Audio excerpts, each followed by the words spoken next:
Oh, actually, wait. This brings up a huge thing. We were filming a video, and I was talking to the camera. I grew up my whole entire life since the first day of golf to the last day. I've learned you replace your divots with a divot. Yes. You take the divot and you put it back on the ground.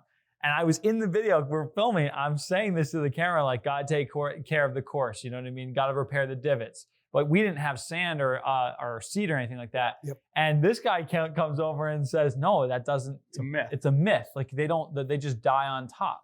Well, They die on top. it is kind of a myth. The seed is the best, isn't it? 50%, yes. Yeah. 50% will stick. So you put that down and you give it the obligatory step, and the mower comes down, it goes pew, and it's just never going to. Just rips it off. But if you can put it back the proper way and get it in there where it Yeah. starts to, that's the best way and the quickest way for it to germinate. But percentage-wise, you're better off with fill and seed and to do it right. Really? Yeah. The guy I worked with at the International, the guy who owned the place, he was obsessed with that. So you brought up the carts off the path. He would just go bananas about people not filling their divots the right way or putting them back the right way. And we used to call him green side up because people would put it up the green side up, not the brown side up. It's never going to take more of a joke, but he would be obsessed with that. And we always had. What did they do at the Cape Club? We had divot fill bottles. They had the bottles, right? So but see, I played there with one of the members, and they are hardos about repairing the divots. Yeah. It's like It's a well-kept course. Yeah. So I feel like the better kept grass will be a lot easier to heal because more water in it. Bent grass grows sideways.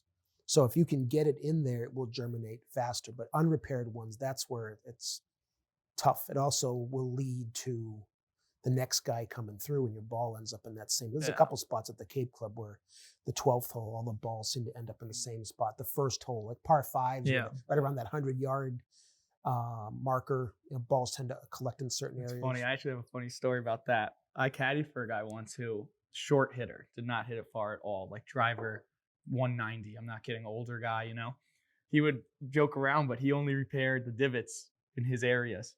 Because his ball never went to some of the areas other people's divots were at. Oh, really? So he was like, I'm going to repair all the ones where my ball lands. Like, he knew he couldn't get there, so he would never repair those ones up there.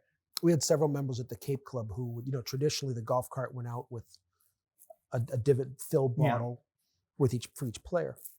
He would take 2 extra because he was going to go out and. Yeah, I've seen guys. Because they're just advocating for some the guys course. just get all of them, you know what I mean, as they're going by. And that's why, like, one of the big things that we're trying to implement in like the push carts that we're doing is I feel like it's a better selling point to a golf course that if you have people, because like they have the standard pole ones that just don't have any, like if you're using those versus this, if you're walking, you have the time, but 2, if you can get one of the sand buckets that's attached to the cart, then it helps people take care of it. It's always been for me, if I have the seed, I'll do it. But most courses I play that are public don't have any, there's no way for me. Yeah, so if you don't have the seed, is it that you should put the divot on top of it? Well, even sand would work because the grass is going to grow sideways. What if you had nothing? Trying to put the divot back. Put the divot back?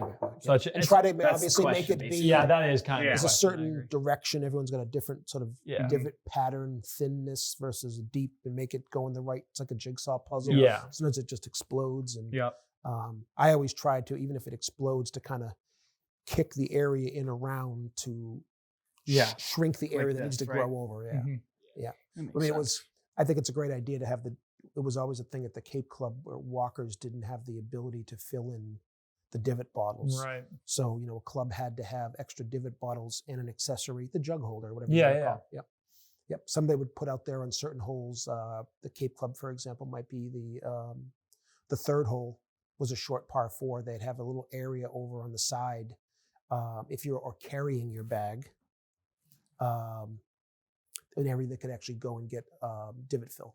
I feel like I can't even imagine carrying my bag nowadays. We used to do that every day we played on the. Make them so light, and all the strap systems are different. Yeah.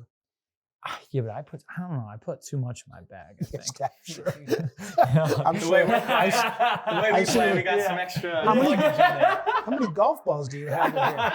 How many tees and ball markers do you have? Well, you got 12 beers in there, too. Seriously. That's too funny.